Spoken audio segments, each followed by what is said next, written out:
بسم اللہ الرحمن الرحیم۔ السلام علیکم ورحمۃ اللہ وبرکاتہ۔ امید ہے تمامی احباب خیریت سے ہوں گے۔ اللہ تبارک و تعالی تمام کو اپنے حفظ و امان میں رکھے۔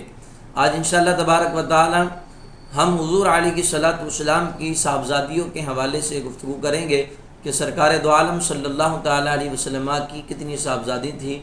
جس طرح آج کل شیعہ ذاکرین اور حسن العیاری و دیگر میڈیا پر ان شیعہ حضرات کے لوگ بیٹھے ہوئے ہیں، یہ عوام کو گمراہ کر رہے ہیں کہ حضور علیہ کی صلاۃ والسلام کی 4 بیٹیاں نہیں بلکہ 1 بیٹی تھی۔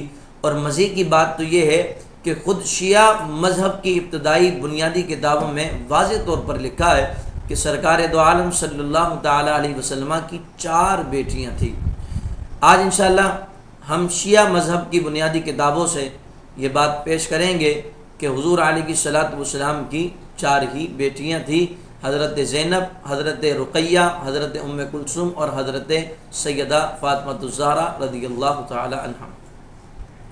سب سے پہلے ہم شیعہ حضرات کے گھر سے ایک کتاب پیش کر رہے ہیں جو کہ ان کی بنیادی کتابوں میں سے ہے اور ان کی سیاہ اربع میں جو سب سے اولین ترجیح رکھتی ہے، اور یہ لکھنے والے ابو جعفر محمد بن یعقوب کلینی ہیں جن کی وفات 329 ہجری کو ہوئی۔ یہ اپنی اصول کافی میں لکھتے ہیں کہ نبی کریم علیہ کی صلاۃ والسلام نے حضرت خدیجہ کے ساتھ نکاح کیا۔ اس وقت آپ کی عمر 20 سال سے زیادہ تھی۔ پھر حضرت خدیجہ سے جناب کی اولاد بعثت سے پہلے جو پیدا ہوئی ان میں قاسم، رقیہ، زینب اور ام کلثوم ہیں، اور بعثت کے بعد آپ صلی اللہ تعالی علیہ وسلم کی اولاد طیب، طاہر اور فاطمہ پیدا ہوئے۔ اصول کافی صفحہ نمبر 439۔ اسی طرح شیعہ حضرات کی دوسری معتبر کتاب قرب الاسناد لابی العباس، یہ مشہور شیعہ عالم ابو العباس عبداللہ بن جعفر الحمیری کی ہے۔ وہ کہتے ہیں کہ حضرت خدیجہ رضی اللہ عنہا سے رسول اللہ صلی اللہ تعالی علیہ وسلم کی یہ اولاد ہوئی: قاسم، طاہر، ام کلثوم، رقیہ، فاطمہ اور زینب۔ حضرت علی کرم اللہ وجہ الکریم سے حضرت سیدہ فاطمہ الزہرا رضی اللہ تعالی عنہ کی شادی ہوئی، اور حضرت ابو العاص بن ربیع سے حضرت زینب کی شادی ہوئی، اور حضرت عثمان بن عفان سے ام کلثوم کے ساتھ نکاح ہوا۔ ان کی رخصتی نہیں ہوئی تھی کہ ام کلثوم فوت ہو گئیں۔ پھر رسول اللہ صلی اللہ تعالی علیہ وسلم نے ان کی جگہ حضرت رقیہ کا نکاح حضرت عثمان غنی ذو النورین رضی اللہ تعالی عنہ سے کر دیا۔ اسی طرح شیعہ حضرات کی تیسری معتبر کتاب جس کا نام کتاب الخصال ہے، یہ شیخ صدوق کی لکھی ہوئی ہے۔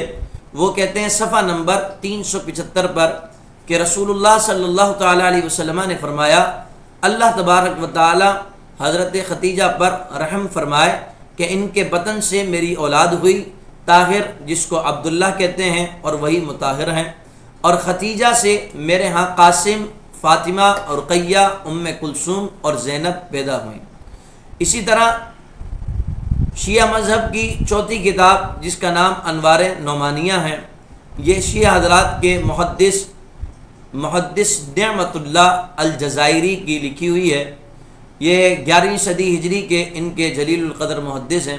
وہ کہتے ہیں کہ حضرت خدیجہ الکبریٰ سے نبی کریم صلی اللہ تعالی علیہ وسلم کے یہاں 2 صاحبزادے اور 4 صاحبزادیاں پیدا ہوئیں، اور ان 4 صاحبزادیوں کے نام لکھتے ہوئے کہتے ہیں کہ زینب، رقیہ، ام کلثوم اور فاطمہ۔